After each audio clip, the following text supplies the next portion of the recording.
Hello, hello, hello, and welcome to another episode of the Full Quota podcast. My name is Mpho. I've got Tim Delace here. What we normally do is every week we do a podcast to discuss all the things that have happened in cricket in South Africa.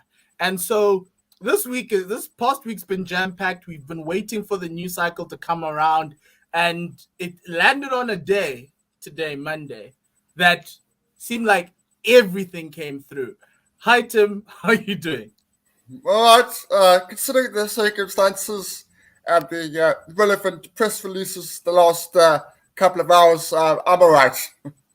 Remember, you can engage with us and subscribe by subscribing to our YouTube channel. We'll be broadcasting the India tour radio or digital audio broadcast. So it's not live pictures. It's a watch along with us on our YouTube channel. But if you just want to listen to the radio version or digital audio version, you can go to One World Sports Radio, 1WSR.com. You can also follow us on Twitter and on YouTube. I'll just put up all the places where you can interact with us. But most importantly, it's at 1WSR.com where you can listen to us and follow us. Our podcast is there. We've also got our podcast on Spotify as well as on Anchor FM. And One World Sports Radio's podcast is available on Apple Podcasts. So we're everywhere. But today, Tim, seemed like in business, they called this big bath behavior. The moment a CEO, a new CEO comes in and into a company that's been failing, and all of a sudden he sees all the bad things that have been happening, and he does one day, it's not one day, but in a series of he starts unraveling all the bad things that have happened, and you start taking all the bad medicine in one shot. That's what it is. In golf, they call it taking your medicine when you're shots in the woods or in the trees and you think you're a tiger and you want to do a tiger line, but actually all you need to do is take your medicine, get yourself back on the fairway. Today felt like that day, but Tim, I feel like I'm still feeling weary because CSA with their three announcements today, it felt like they were giving you all the bad news at once. But I don't feel better. Do you? No, I don't. It leaves me with too many unanswered questions. And that's why we're going to discuss. Which we are going to discuss, yeah. Yes. So let me just let the people know what we're going to do today is we're going to discuss the Sjn Report. Then we're going to go through the first press announcement around the inquiry into those implicated in the Sjn Report. Then we're going to discuss the cancellation of Mzansi Super League 3.0, and then we're going to discuss the no fans in stadiums for the India tour. So if you want to hang around for the entire thing, we'll be grateful. If you're watching us live on YouTube and Twitter and Facebook, and you want to bring in a comment or a question, we're here to answer that. But Tim and I are just going to discuss it, everything that's happening. Let's start with the Sjn Report, Tim. Last week, the Sjn Report was released. What were your thinking? What are the things that you took out of that report, 235 pages of it? So it's pretty much the main things were what I expected. We knew that there was institutional racism within Cricket South Africa in certain sectors. We knew in the past that there were individuals that were sidelined due to, shall we say, unconscious bias. Mm-hmm. I would prefer to use that particular phrase. So we knew that those things were there. What I was not expecting was the report to be as candid and as forthright as it was to the three individuals, or the two individuals that they did, which you had to read right at the end of the report. And I think that's opened a bit of a problem, which was created why we had this report, this release today on it, when they effectively said that Graham Smith was racist, which was, I thought, was quite a strong line to take. I don't think it stands up in scrutiny. In my personal opinion, I'm no Graham Smith fan, but I do think that's problematic. But as I say, we knew at the big areas. If we were watching cricket South Africa, the big areas of concern, we knew of them. So we knew of the Solakit situation. We knew of the Zondo situation. Yes. We didn't learn anything new from that. Yes. And you're still going to have.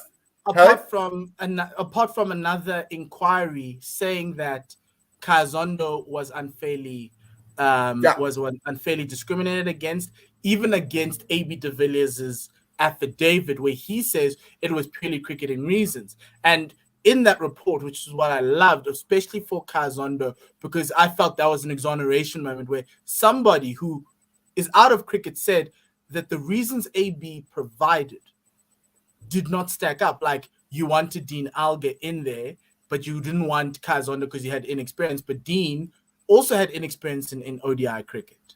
You know, the fact that you likened it to the Riley Rousseau, Farhan Behardine situation, even though that wasn't the case. Also saying that Kyle was there to gain experience.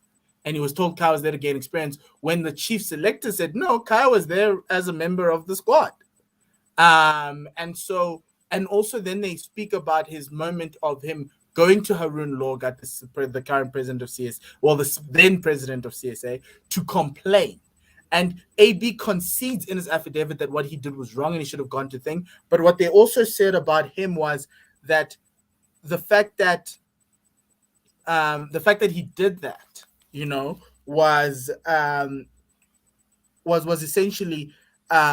essentially being undermining the national selection panel, the selection panel itself, and also using and also not appreciating that conduct of a captain going to the president of CSA to say that one player can't play. He failed to appreciate what the harm that his conduct caused on Kaya's reputation as well as his cricket. And we've seen that since that tournament, since that series, what it did to Kaya Zondo. Kaya's never been the same again up until this year, where all of a sudden he's scoring runs, he's doing well. Maybe it's because his conscience has been lifted, he's managed to speak his piece, and he's playing like a free man. But I loved that section of the report. There were other sections of the report I was like, the Graham Smith one also I'll talk about, but I was happy about that because that for me kind of said, okay. And they even wrote, the funny word they used was he wanted Dean Alger to be catapulted into the 11, even though Dean was the backup. No, Nicola, and I agree with you. The one, as I said before, I think I might have said it before in this podcast, the one that did worry me was the Kaya Zondo situation. It doesn't really matter which way you go. That was either badly handled, or it was much worse.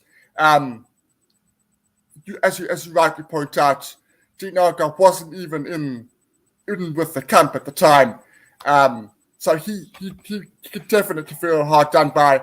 And the findings on that situation, I certainly do agree. Look, the whole thing was necessary. It was necessary. It was important. I'm a little bit disappointed that we are still having so many unanswered questions. I was hoping for a little more of a closed door to the situation. You've had this. These are the situations. This is what happened. This shouldn't have happened. And this is what we recommend. For example, I said before, Mkwe should have been kept on. That's not Mark Boucher's fault. But the situation is he was put in a position where he shouldn't have been put in. He should have been stuck at the Titans for another couple of years, seen them out. It's not even that. But it's the way that it was done that was problematic. Yes, and that's by no means that's Mark's fault, and I agree with you. The process, and I love the fact that they said that the process was irrational, which means the decision to get when it means it's irrational, it means that the decision that you ended up with does not hold water, does not make sense. They also say that it was irrational, and sorry, I've got all my notes here. But they said it was irrational. They said it didn't follow procedure, and all you wanted was for procedure to be followed. You wanted a process to be run. Even if you said Mark was going to be interim for England, but in the period between England and the next series, we're going to hold interviews, because that's all people of color in this country ever want. They want a fair shake. That's all everybody wants. And so that's where my thing was with that. And that fault lies at Smith and the CSA board and the CSA president, because they enabled the same environment they were so wanting to run to take Thabang Moroe out of, because they said he was so powerful. They gave that to Graham Smith, and that's what ends up with this, because then they're ratifying things that don't follow the manuals and the procedures that they've done. And so I'm happy that they've spoken about this. I'm happy that they've said it. And in an independent process, Mark Boucher does not get selected. That for me says a lot, because he does not even meet the one requirement of that job spec, which they've written in that paper, that he needed to have a level 4. So he gets disqualified at the CV supplying stage. So how does he get from CV supplying stage where he fails to being a national team coach? And that is something that lies on Graham Smith's door, right? And so for me, with that, I was like happy, 100% happy. And then they said something which was beautiful to be written. They said that Mr. Fall, Dr. Fall, in his statement when he was doing his affidavit on live on video, accurately captured the effect of CSA's conduct on Mr. Mpho. Mr. Nkwe's resignation should not have become a surprise, because CSA undermined its own transformation imperative by appointing Mr. Boucher ahead of Mr. Mpho. That summarizes everything for me regarding that appointment. I'm going to play a little bit of devil's advocate. And I totally agree with it. As I said Mpho should have stayed on and come what may, and given a proper run as a coach. But I know what they're thinking. They're thinking, the ship is on fire. Cricket South Africa is in a whole heap of trouble. We need to get people in who know how to put fires out. And people who've put fires out on the field are Graham Smith and Mark Boucher. They have done it on the field. And I agree. Yes, Mark Boucher should not have been given the coach. Go on. So my rebuttal to that, and that they've asked that in the meetings with everybody that they've asked, was that how is it that whenever South Africa are in a crisis, the people who are going to get South Africa out of a crisis, they look more like you, Tim, than they look like me. And largely because you're putting a standard, international cricket, right, that more people like me have not been able to obtain, and Enoch, right? But more people like you and Mark and Graham have. So if you're saying I want someone who's played for South Africa before, you're automatically telling me 90% of your candidates are going to be white. Because I can name on my hand the black candidates who played international cricket for South Africa, I'll put it here, right? And our coaches, Makai and Tini, but you guys don't want him. Ashwell Prince, you're going to tell me that at Western Province he didn't do a great job.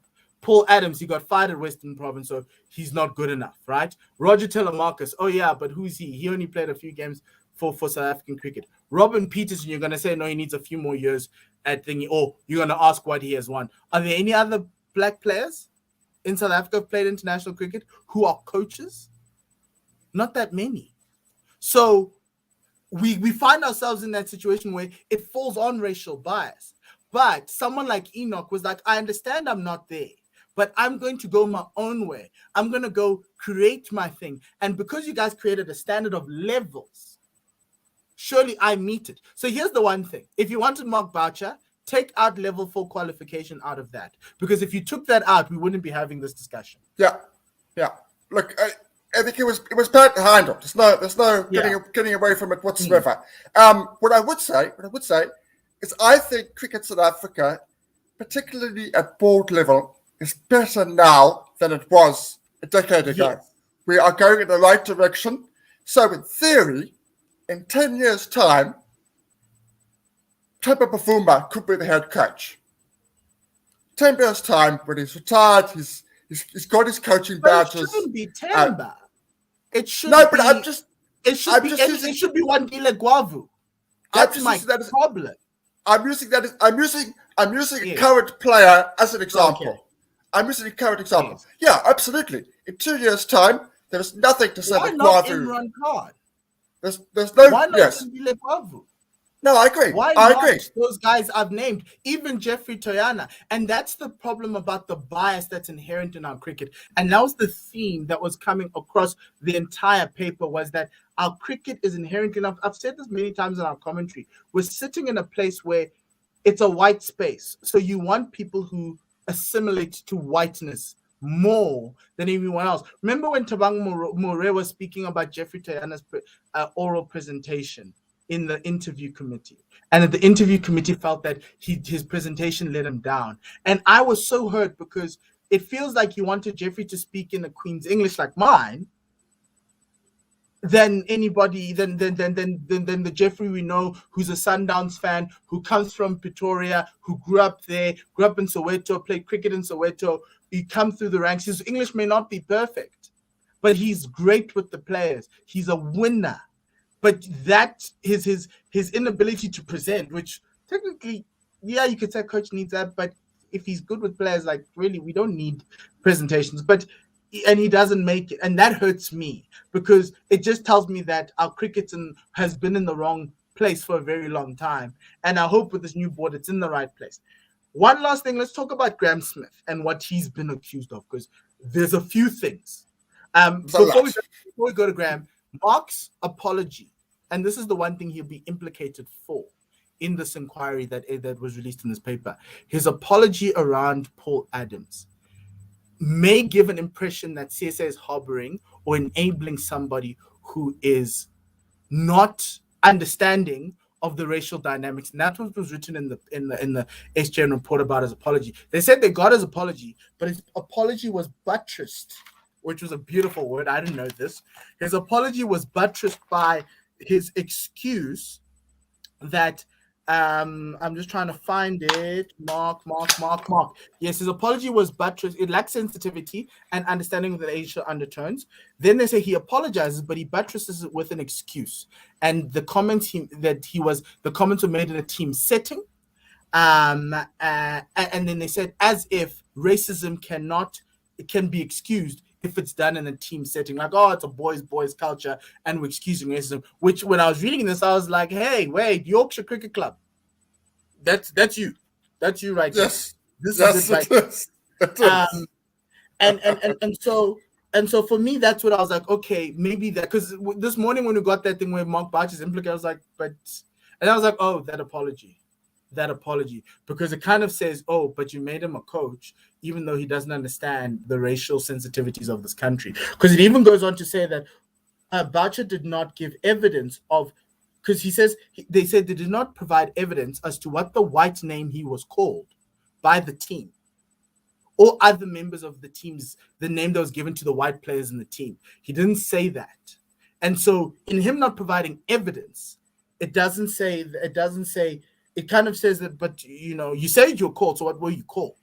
And he didn't say that. So then the ombudsman was like, okay, it just creates an impression that name calling was just used for one group of players, and that was the black players. So that could become into thing for him, maybe putting the organization into disrepute or something like that might get him, I don't know, dismissed from his job. I don't think it will get to that point, but there's a point where a conversation with CSA's board where, do I want a person who does not get racism?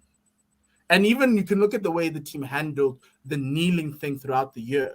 He didn't get it. He didn't get why we were doing it and why it was being done. And if he couldn't communicate that, he dealt. So if he couldn't communicate that reason to the team, then the question I wanted to know, why is Mark kneeling? And why couldn't he tell his players who wanted to stand the reason why he was kneeling, so that they could at least die behind his. So we're like, oh no, but coach was needing him because coach said A, B, C, and D, and because we love coach, we're gonna do it for him. Yeah. So that was my thing. So that's the Mark situation. But Graham Smith, he was named in the Tammy situation. He was also named in his appointment. He was also implicated in his independent contractor. He was also those were the and also Mark Barcher's appointment, right? But obviously we've done Mark Barcher's appointment. That's more CSA, egg on your face, Graham Smith, egg on your face. Yeah. The big one for me, then the other one was obviously he's an independent contractor. That's a HR situation. It was wrong. They need to fix it. It's as simple as that. The one that's a huge one that they said they called him a man who doesn't want to work under black people, racially motivated, was that appointment when he was appointed as director of cricket. It speaks about, and I'll just try to summarize, the fact that he did not complete his interview process. Everyone else was supposed to provide a written presentation.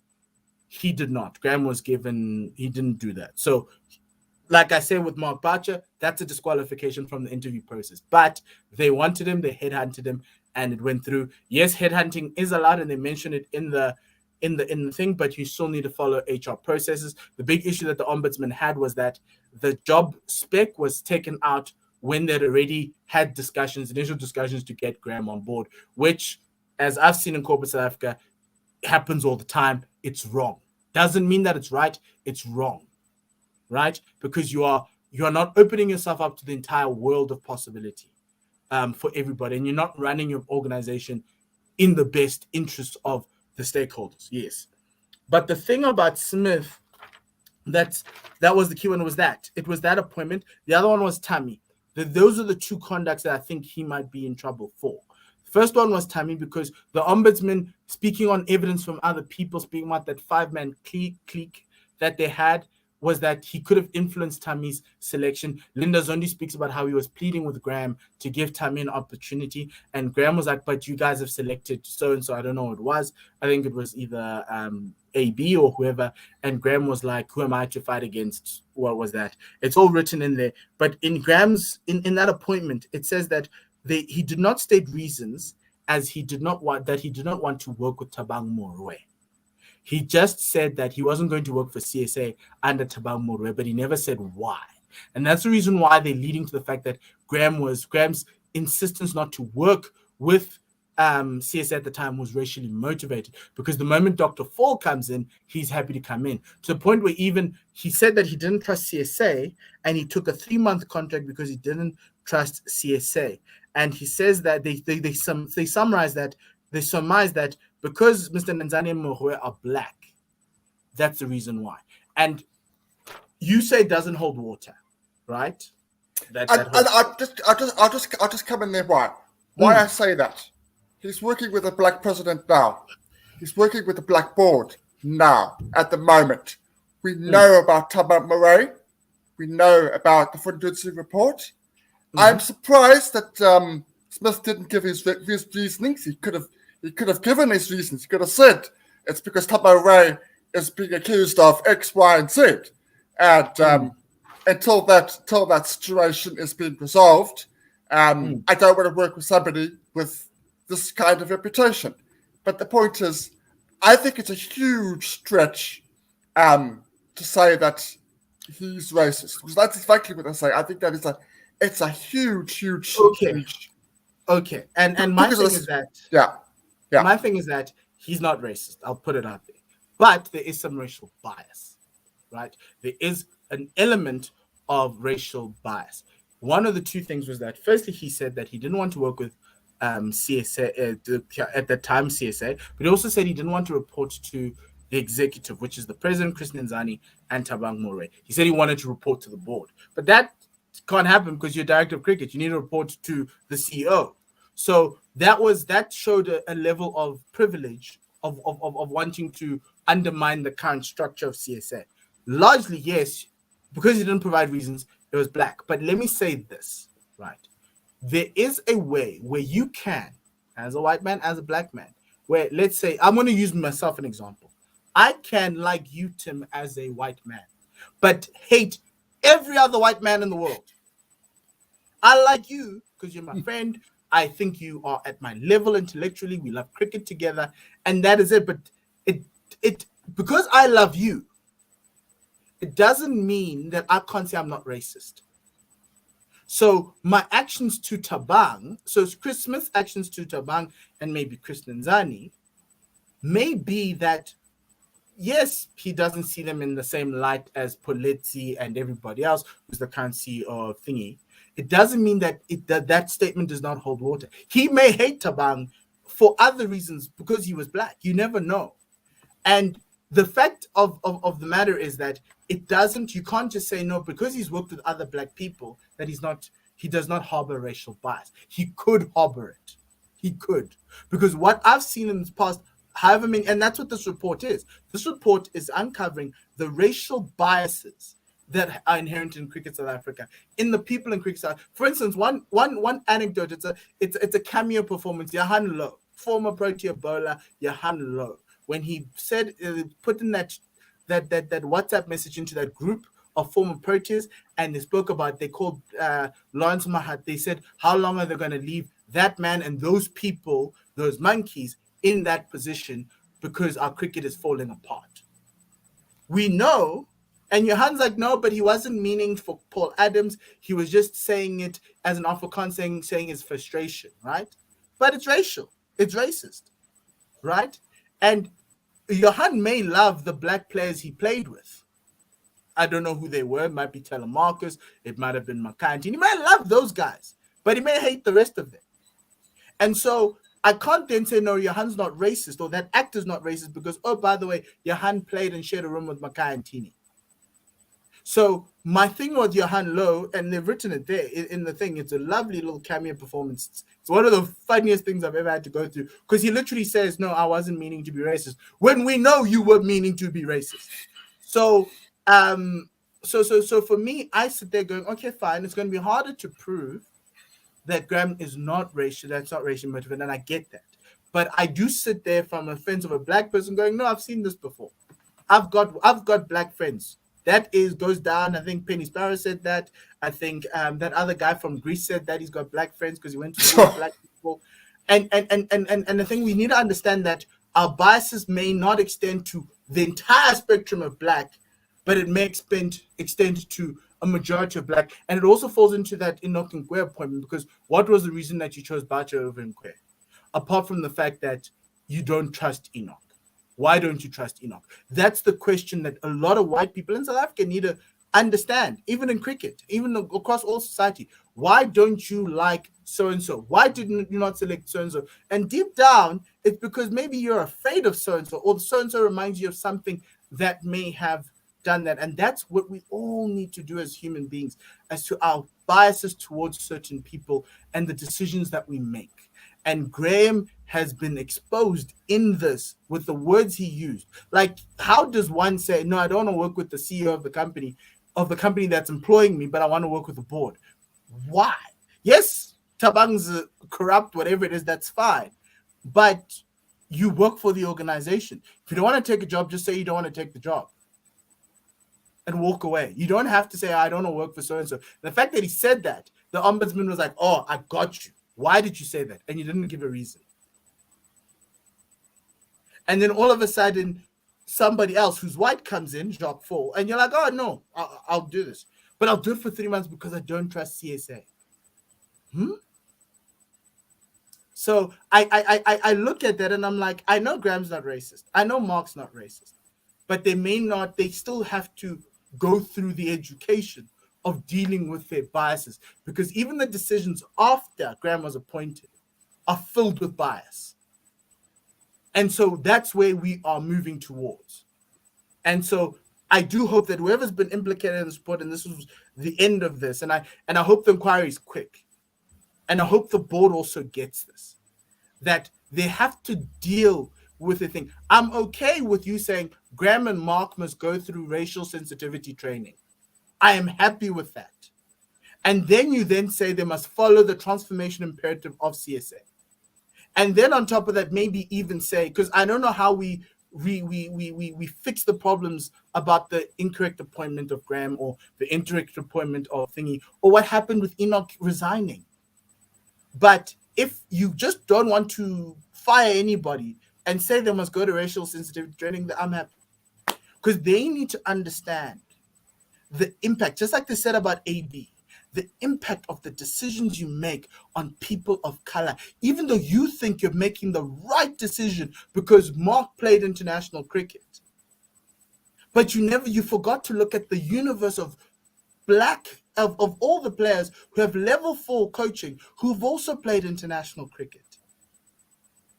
And so for me, that's where these decisions need to be looked at. And that's why we have policies, so you can allow people to apply, to see the entire universe. If you get 5,000 applications, you better read all 5,000 applications, even though you know that this is for so-and-so, but be there, because the impact of incorrect procedure, just like we saw with Kaya, just like we saw with Tamitolekile, this backdoor hush-hush discussions of all the black players' names who are littered throughout that report of, I didn't know why I was dropped. I don't know what was going on. Nobody spoke with me. I was just told this. I felt this. I was treated this way. That is the result of racial bias, and that needs to change. And that's why we have the transformation policy, so we can stop that, because black players throughout the last 30 years have been given a raw deal, even though many people think that black players have been given the freedom of the city to walk into the Proteas team. So for me, that's where I'm at with this report. I hope the inquiry works. I hope there's a decisive thing, but the one thing that needs to change is that people need to go and understand the impact of their actions, and to the impact of race on the actions. This is a learning moment for everybody. Learning moment for everybody. The other side of me says fire them all. I don't want people who don't understand 30 years after apartheid who don't understand race. That's the other side of me. But the one side of me says, actually, let's be a learning moment. Let's get Enoch back. Let's apologize to him. Let's try to figure out a way we can work together, and let everybody go to racial sensitivity and give us proper apologies. This apology of, no, I'm not racist. I'm sorry for any actions, of course, but I'm not racist because my friends are black, or because this and that. That's not an apology. An apology is, I'm sorry for what I've done. The reason why I have a problem with Quinton's apology, which is why I'm so over him right now, is the fact that he never told us what he was apologizing for. He just said, I'm sorry. That is the worst thing for you to say. To South Africa, to my friends or whatever, I'm sorry. For what? If Mark Butcher said he was sorry, his actions were incorrect, and that's that's fine. You don't have to tell us you were young. You don't have to tell us it was apartheid. You don't have to tell us what was going on. Just apologize to Paul Adams for calling him whatever it was you called him, which I will not say here. That's all you need to do. And the harm that you've caused, and anyone's saying, but why now? Why now? That's because they haven't had an opportunity to speak up. Because if they spoke up in 1996, Paul Adams would never have played again. They would have protected Mark, or whatever, Hans, who said it. So 20 years, they took it. They took it like a badge of honor, because they wanted to be a part of this. They wanted to fit in, because that's the only way they saw the ability to be international cricketers. So you accept being called brown, SHIT, because you know that that's the only way you can get out. That's the only way you can play. Meanwhile, if somebody called a white player that player would have been told not to come back again. And that's where we need to understand the dynamics and the power dynamics that still lie largely in white hands in South African cricket. The board may be black. The people running it may be black. But the thinking and everything that we're doing is still along the lines of white South Africa. And that is the hurtful thing for me. And that's what this report, it opened up old wounds. It does. But that's what it is. That's where we're going to end the Sjn Report. Tim, do you have any final words on the report? I just want to add, just very briefly, the problem here is the way that Graham Smith and Mark Boucher are. They are reactionary individuals. So when they get boxed into a corner, they'll jab. Instead of taking it in, listening, accepting, even if they don't agree, accept it and move on. They could have certainly handled this better. It would have been a lot better if they had attended the ombudsman themselves in person, and just given it just would have meant that they have a bit more humility about it. I think at the moment they're up there in their palaces, They write it in their little letters and the emails and so on. And that's the picture we've got. They've got their house in Constantia, and we're all better than you are. It's that kind of situation. If we're honest, Graham Smith's been given the red carpet since he was 22 by Cricket South Africa. And then they gave him the keys to CSA. From 22 years old, he said, "There, it's all yours," and he's still there. But so I'm hoping that they could be a bit more humility going forward. That would go a long way, I think. And Abraham Benjamin de Villiers, I think your response on Instagram and Twitter. Like, if you read that report, and I've read it 3 times, they've rebutted the fact that you thought that was cricketing reasons. Just admit it, apologize, move on. Apologize to Kaya, move on. Be like Hussein Manak, who apologized to Kaya for not being able to stand up for him. That is what we want. We don't want you fighting. But if you want to sit on that legacy, that's fine. There's a subcontinent of Indian fans that love you. You can go there. Me, I've lost all respect for you. Okay, next one. The next press release that came out today. Bad news day, Tim. Ooh, bad news day. Msl has been cancelled. They moved it from December to February. Now it's cancelled. When Graham came in, he was like, he wants to revamp it, he wants to make it premium. He doesn't want it on SABC. It must be a super sport, it must be beautiful, it must be lovely. But what was wrong with MSL 1 and 2? The timing, the window was great. Because they were like, no, we want a window where all players are available. I think that's the only window that's there. And you're competing with the BBL, and quite frankly, Australia has their own way of picking international stars. So we could have had it, and we could have been done with MSL. And the BBL goes on for blooming ever as well. Exactly. So, I mean, we could have been done. Get on with it. Get on with it and play the bloody thing. Came back early November. We could have had the World Cup ended early November, or was it late August? I don't know, October. But we could have had a BB. We could have. It could have. If it was stopped by Omicron, I'd have been okay with that. That's out of their control. I'm happy with that. But this is the window. It's not February. And then they tell us February in the domestic launch. And then someone goes and decides to put a New Zealand tour there. I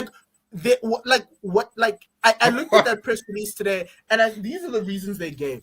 I'm going to read them out today. Increased travel restrictions.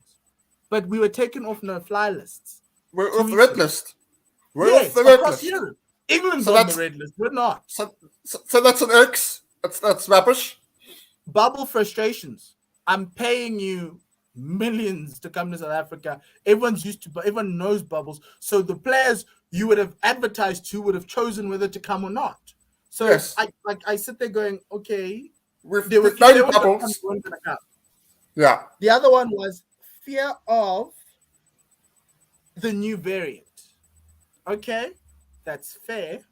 But a lot of the scientists say that by February we'd be out of this. Yeah. Fine. Weakening rand versus the US dollar. That's an interesting one, but the rand from the last MSL to now, I think the rand's moved by a rand. 1 rand. It's gone from 14.5 to about 15.5. Today was 15.76. So yeah, maybe that could add up a lot, but I'm not buying this. I'm not. No. Rather tell us that you're not prepared.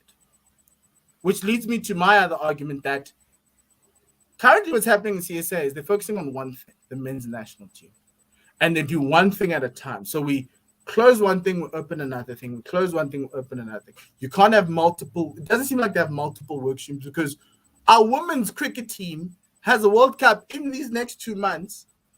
But the tour to West Indies that was supposed to come in, no one said anything about that, whether it's in jeopardy because of this new variant. It would be funny if the West Indies women come to South Africa, but we still have COVID issues and travel issues on the new variant to play because they were supposed to come here to play us.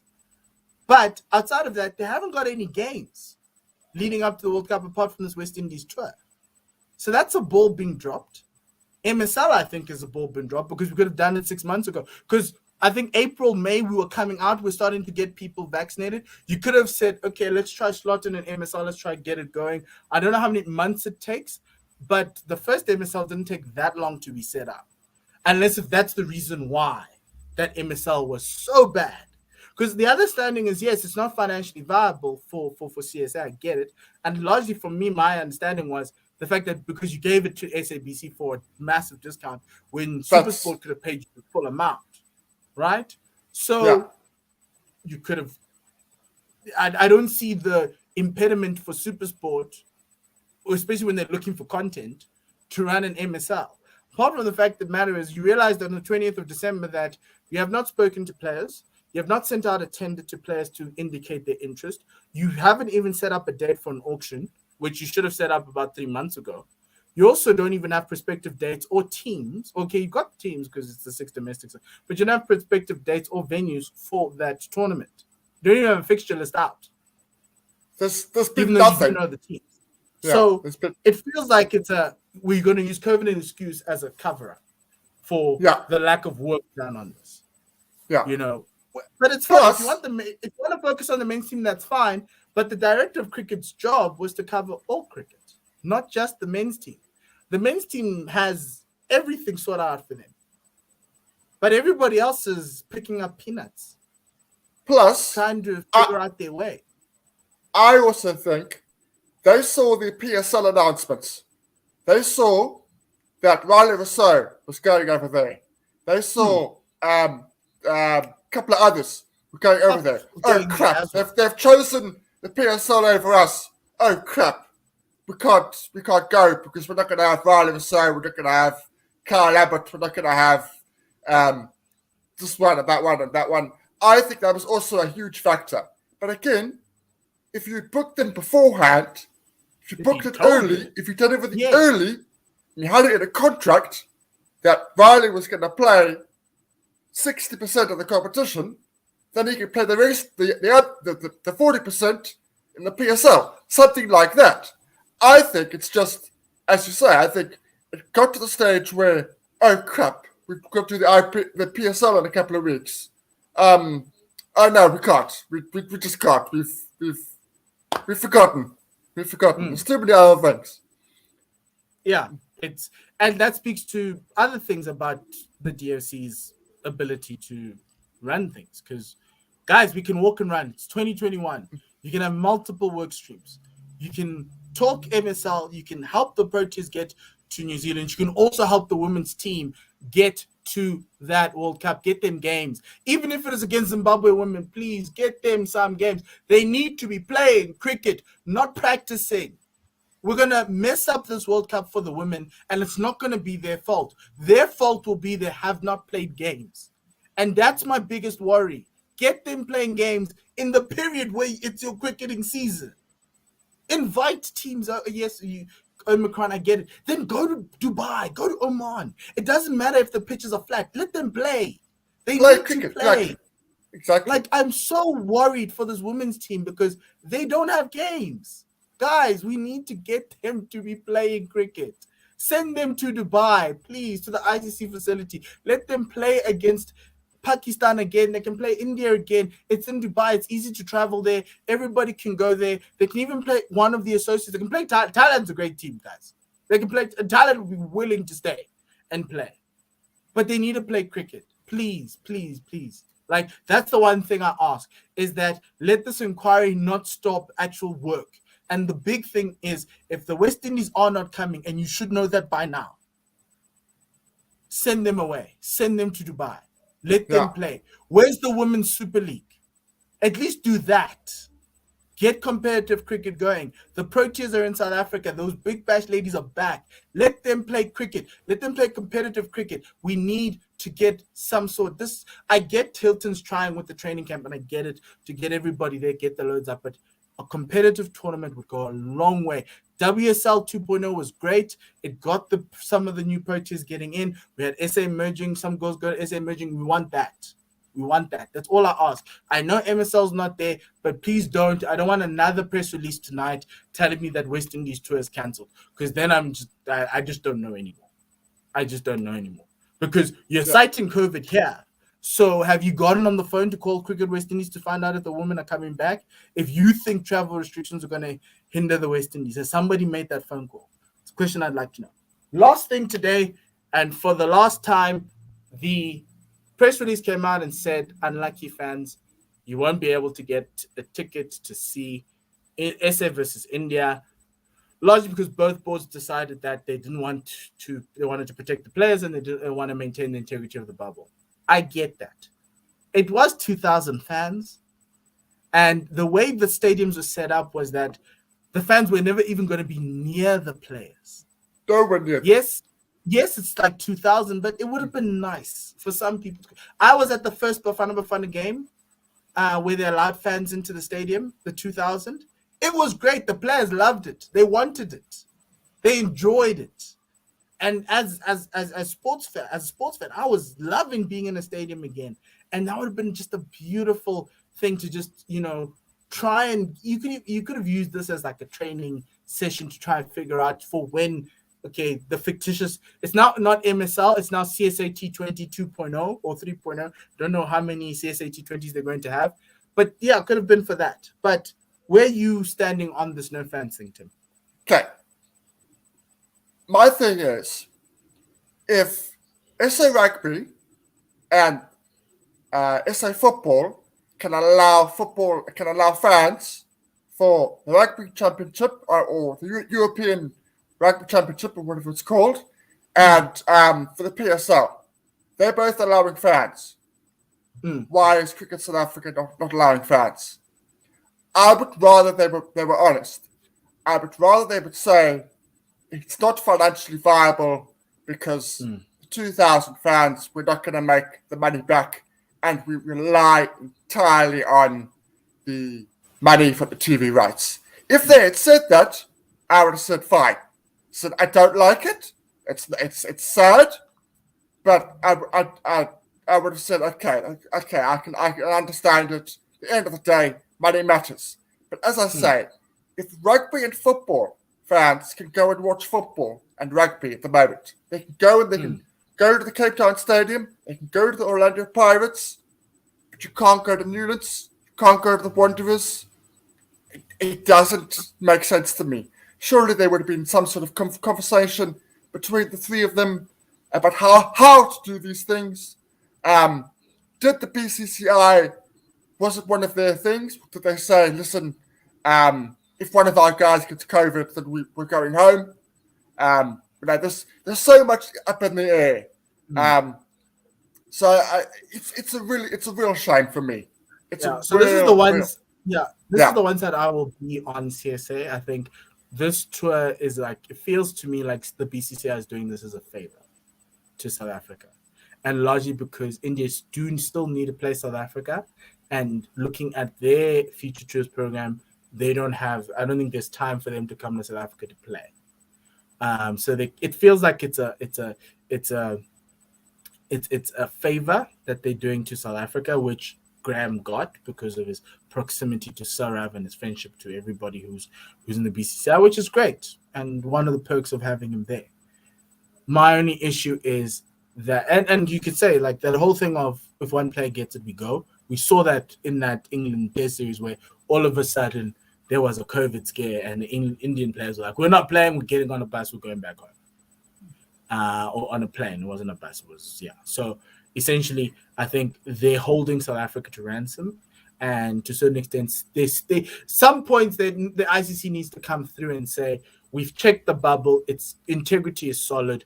India, if you fall away, we're giving the Test Championship points to South Africa. It should be that they need to honor. There needs to be a system where bigger teams cannot pick and choose who they want to play. Same thing. I know this Australia-Pakistan series is technically happening. It's not happening. Australia's not going to Pakistan. We know that. So give the points to Pakistan. If they don't want to play Afghanistan, give the points to Afghanistan. Then ICC needs to come down hard on these big nations who can just throw down everything. Our bubble integrity is great. We've had minimum cases, and the cases we've had were people wanting to play golf. Irene Country Club is beautiful. Best place for you to live in a world where there is no COVID.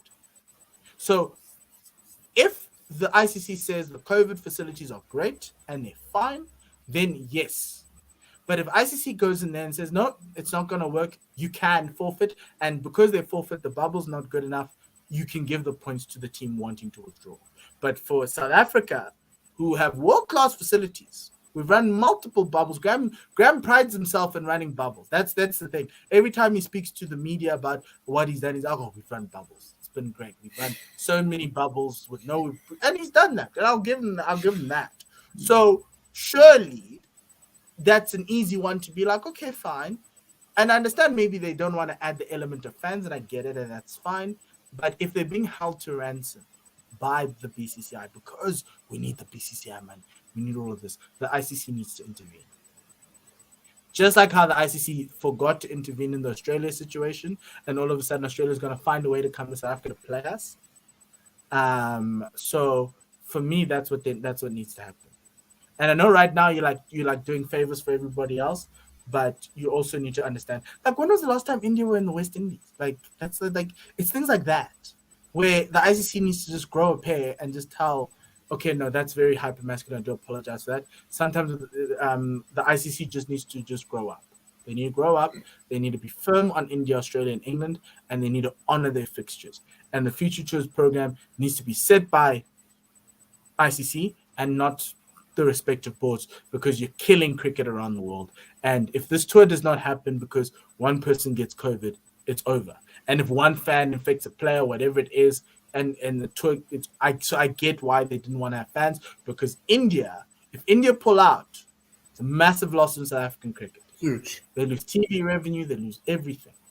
And you're back into where we were in 2019, where we were running the MSL, which was unsustainable, even though, you could say the goodwill was good enough, but it doesn't pay the bills. Goodwill does not pay the bills. So that's where I'm at with this. But Tim, do you have any final things on this bad news day for Cricket South Africa? No, nothing to add.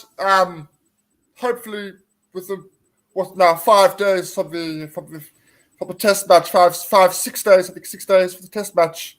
Hopefully we've had all our bad news. Hopefully for the next 6 days, our focus can just be on that, on the practices, sessions, how the boys are doing, and just focus on the test match itself rather than the outside issues.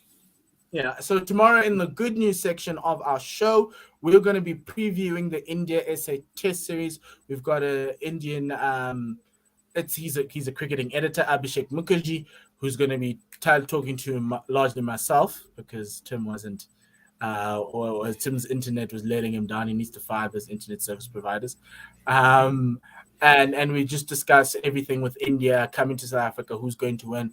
It's a final frontier of India, which he doesn't want us to use, but I'm going to use it. And yeah, we've got cricket on Sunday, actually. So Tim and I probably won't speak to you up until then. You'll see my lovely face tomorrow in the interview. But from myself, Tim, and everyone at One World Sports Radio, Merry Christmas. And have a happy new year. If we don't see you before the new year is over, Merry Christmas. Have a happy new year. And we'll see you on the other side. Tim, have a lovely Christmas and a lovely New Year's, my friend. It's been great for us to be able to do this show.